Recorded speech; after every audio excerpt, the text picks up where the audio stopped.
ओम शांति। 19 मार्च 2026। आज की मुरली।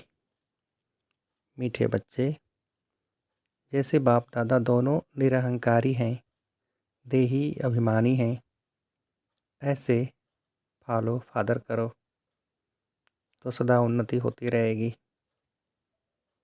प्रश्न: ऊंच पद की प्राप्ति के लिए कौन सी खबरदारी रखना जरूरी है? उत्तर: ऊंच पद पाना है तो खबरदारी रखो कि मनसा से भी किसी को मेरे द्वारा दुख न हो। दूसरा, किसी भी परिस्थिति में क्रोध न आए। तीसरा, बाप का बनकर बाप के कार्य में इस रुद्र यज्ञ में विघ्न रूप न बने। अगर कोई मुख से बाबा बाबा कहे और चलन रायल न हो तो ऊंच पद नहीं मिल सकता। ओम शांति। बच्चे अच्छी तरह से जानते हैं कि बाप से वर्षा पाना है जरूर। कैसे? श्रीमत पर बाप ने समझाया है।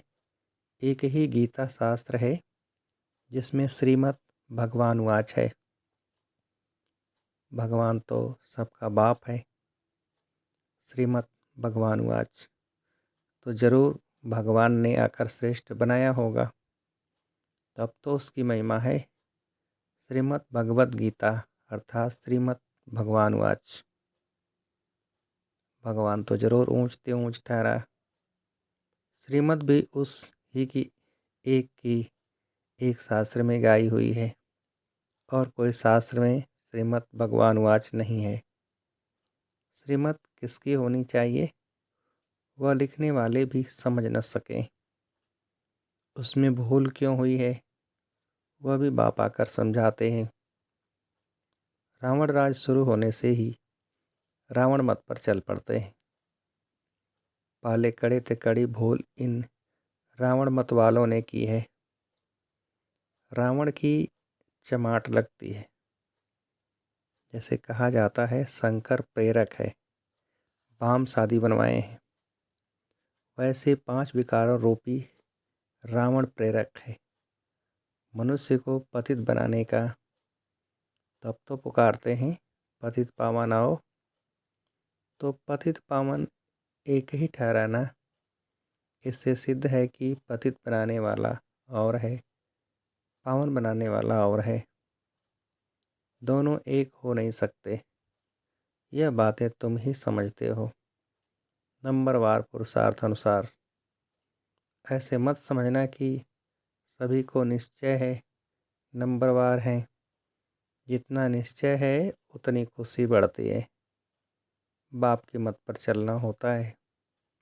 श्रीमत पर हमको यह स्वराज्य पद पाना है।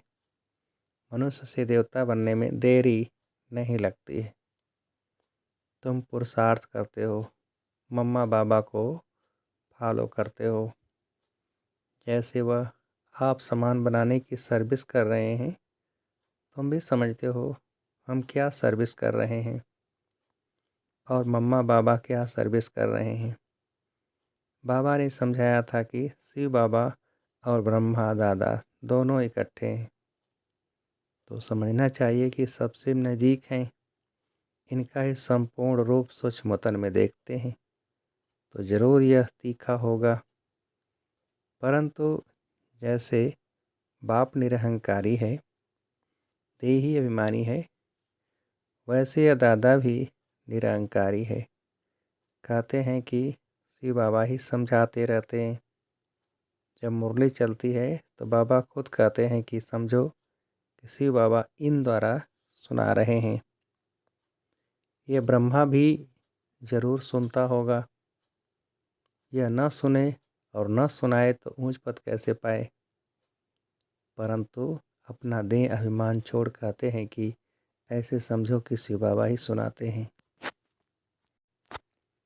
हम पुरुषार्थ करते रहते हैं, शिव बाबा ही समझाते हैं। इसने तो पतित पना पास किया हुआ है। मम्मा तो कुमारी थी तो मम्मा ऊंच चली गई, तुम भी कुमारियाँ मम्मा को फॉलो करो, गृहस्थियों को बाबा को फॉलो करना चाहिए। हर एक को समझना है कि मैं पतित हूँ, मुझे पावन बनना है। मुख्य बात बाप ने याद की यात्रा की सिखलाई है, इसमें देह अभिमान नहीं रहना चाहिए। अच्छा कोई मुरली नहीं सुना सकती तो याद की यात्रा पर रहो। यात्रा पर रहते मुरली चला सकते हैं, परंतु यात्रा भूल जाते हैं तो भी हर्जा नहीं, मुरली चलाकर फिर यात्रा पर लग जाओ, क्योंकि वह वाणी से परे वानप्रस्थ अवस्था है। मूल बात है देही अभिमानी हो, बाप को याद करते रहें और चक्र को याद करते रहें, किसी को दुख न दें, यही समझाते रहें। बाप को याद करो, यह है यात्रा। मनुष्य जब मरते हैं तो कहते हैं स्वर्ग पधारा। अज्ञान काल में कोई स्वर्ग को याद नहीं करते हैं। स्वर्ग को याद करना माना यहाँ से मरना, ऐसे तो कोई याद नहीं करते। अभी तुम बच्चे जानते हो हमको वापस जाना है। बाप कहते हैं जितना तुम याद करेंगे उतना खुशी का पारा चढ़ेगा, वर्षा याद रहेगा। जितना बाप को याद करेंगे उतना हर्षित भी रहेंगे। बाप को याद न करने से मूंझते हैं, गुटखा खाते रहते हैं। तुम इतना समय याद कर नहीं सकते।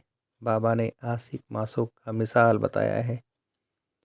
वह भल धंधा करते हैं और वह भल चरखा चलाती रहती तो भी उसके सामने मासूक आकर खड़ा हो जाता।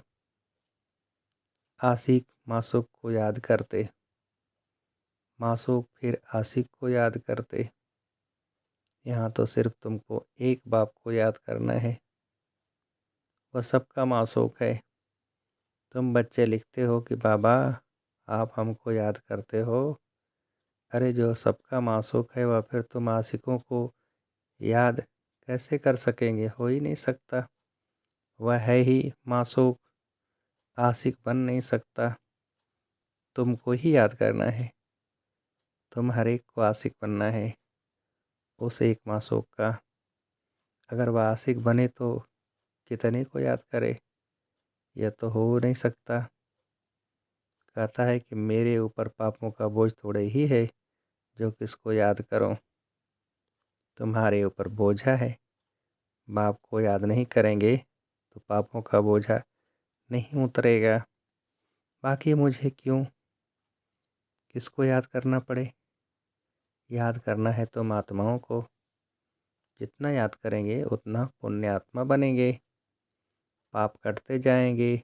मंजिल बड़ी है, देही अभिमानी बनने में ही मेहनत है। यह नॉलेज सारी तुमको मिल रही है। तुम त्रिकालदर्शी बने हो। नंबरवार पुरुषार्थ अनुसार सारा चक्र तुम्हारी बुद्धि में रहना चाहिए। बाप समझाते हैं तुम लाइट हाउस हो ना, हर एक को रास्ता बताने वाले हो। शांति धाम और सुख धाम का ये सब नई बातें तुम सुनते हो। जानते हो कि बरोबर हम आत्माएं शांति धाम के रहवासी हैं। यहाँ पाठ बजाने आते हैं। हम एक्टर हैं। यही चिंतन बुद्धि में चलता रहे तो मस्ती चढ़ जाए। बाप ने समझाया है आदि से लेकर अंत तक तुम्हारा पाठ है। अभी कर्मातीत अवस्था में जरूर जाना है, फिर गोल्डन एज में आना है। इस धुन में रहते अपना कल्याण करना है। सिर्फ पंडित नहीं बनना है। दूसरे को सिखाते रहेंगे, खुद उस अवस्था में नहीं रहेंगे तो असर पड़ेगा नहीं। अपना भी पुरुषार्थ करना है। बाप भी बताते हैं कि हम भी याद करने की कोशिश करता हूँ। कभी माया का तूफान ऐसा आता है जो बुद्धि का योग तोड़ देते हैं।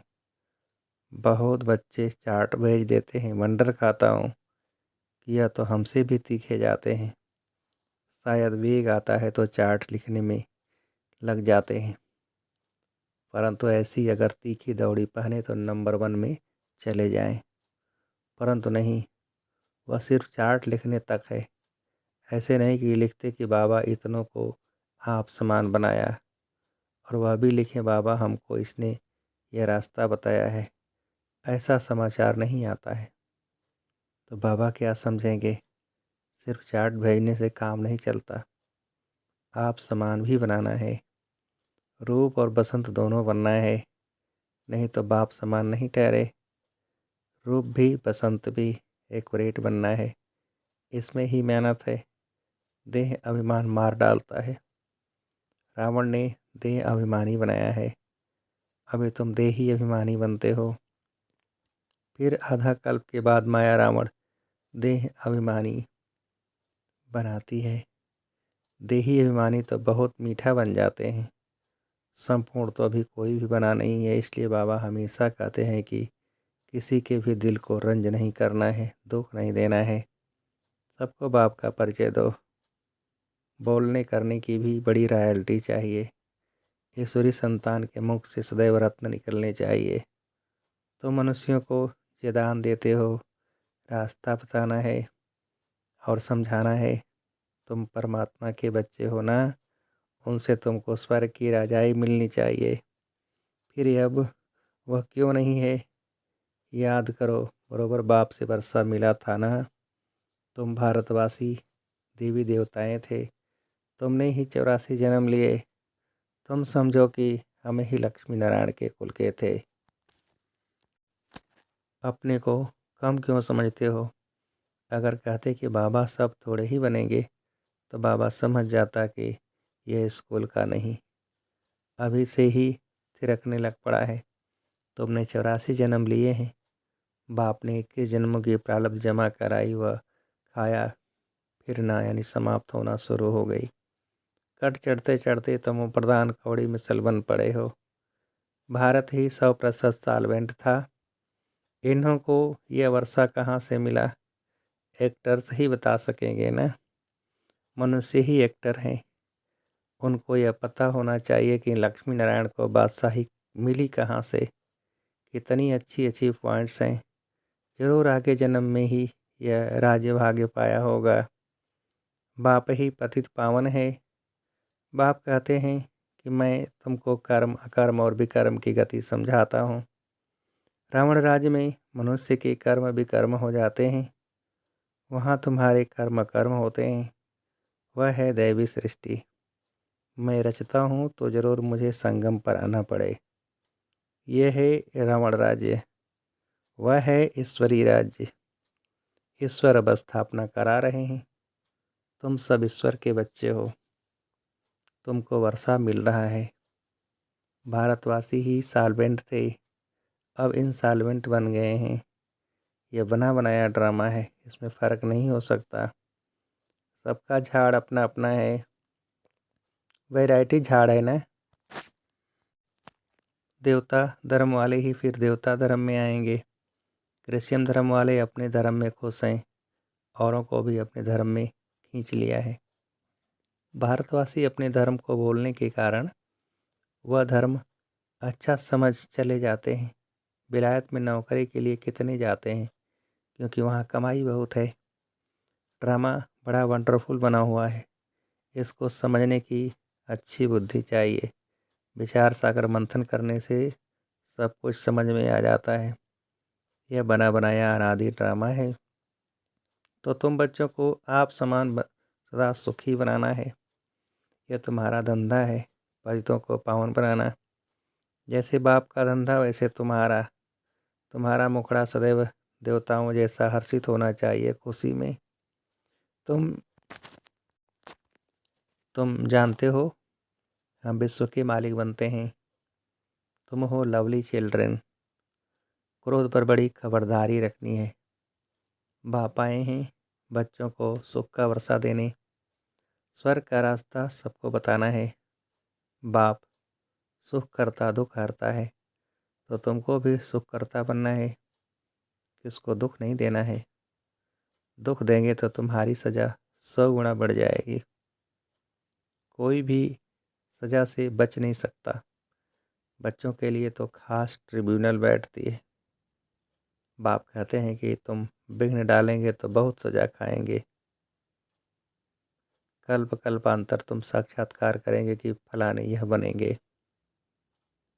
आगे जब देखते थे तो बाबा मना करते थे कि न सुनाओ, अंत में तो एक्यूरेट मालूम पड़ता जाएगा।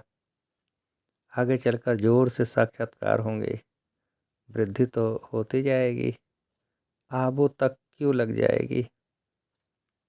बाबा से कोई भी मिल नहीं सकेंगे, कहेंगे ओ प्रभु तेरी लीला। यह भी गाया हुआ तो है ना, विद्वान पंडित आदि भी पीछे आएंगे, उन्हों के सिंहासन भी हिलेंगे, तुम बच्चे तो बहुत खुशी में रहेंगे। अच्छा, मीठे मीठे से खिलते बच्चों प्रति माता पिता बाप दादा का याद प्यार। ऐसी याद प्यार एक ही बार मिलती है, जितना तुम याद करते हो उतना तुम प्यार पाते हो। विकर्म विनाश होते हैं और धारणा भी होती है। बच्चों को खुशी का पारा चढ़ा रहना चाहिए। जो भी आए उनको रास्ता बताएं। बेहद का वर्षा बेहद के बाप से पाना है, कम बात है क्या, ऐसा पुरुषार्थ करना चाहिए। अच्छा, मीठे मीठे से खिलते रूहानी बच्चों प्रति रूहानी बाप दादा का याद प्यार और गुड मॉर्निंग। रूहानी बाप की रूहानी बच्चों को नमस्ते। हम रूहानी बच्चों की रूहानी बाप को नमस्ते। धारणा के लिए मुख्य सार। पहली पॉइंट, बोलने चलने में बहुत रायल बनना है, मुख से सदैव रत्न निकालने हैं, आप समान बनाने की सेवा करनी है, किसी के दिल को रंज नहीं करना है। दूसरी पॉइंट, क्रोध पर बड़ी खबरदारी रखनी है, मुखड़ा सदैव देवताओं जैसा हर्षित रखना है, स्वयं को ज्ञान योग बल से देवता बनाना है। वरदान, पावरफुल दर्पण द्वारा सभी को स्वयं का साक्षात्कार कराने वाले साक्षात्कार मूर्त भव। जैसे दर्पण के आगे जो भी आता है उसे स्वयं का स्पष्ट साक्षात्कार हो जाता है, लेकिन अगर दर्पण पावरफुल नहीं तो रियल रूप के बजाय और रूप दिखाई देता है, होगा पतला, दिखाई देगा मोटा। इसलिए आप ऐसे पावरफुल दर्पण बन जाओ जो सभी को स्वयं का साक्षात्कार करा सको, अर्थात आपके सामने आते ही देह को भूल अपने देही रूप में स्थित हो जाएं। वास्तविक सर्विस यह है, इसी से जय जयकार होगी। स्लोगन, शिक्षाओं को स्वरूप मिलाने वाले ही ज्ञान स्वरूप प्रेम स्वरूप आत्मा हैं। यह व्यक्ति सारे निश्चय की फाउंडेशन को मजबूत कर सदा निर्भय और निश्चिंत रहो। बाप में तो निश्चय है, लेकिन अपने में भी निश्चय बुद्धि होकर कार्य करो तो फिर विजय ही विजय है। विजय के आगे समस्या कोई चीज़ नहीं है, फिर वह समस्या नहीं फील होगी, लेकिन खेल फील होगा। खेल खुशी से किया जाता है। कोई कार्य सहज होता है तो कहा जाता यह तो बाएं हाथ का खेल है, अर्थात सहज है, तो यह भी बुद्धि का खेल हो जाएगा। खेल में घबराएंगे नहीं। अच्छा, ओम शांति।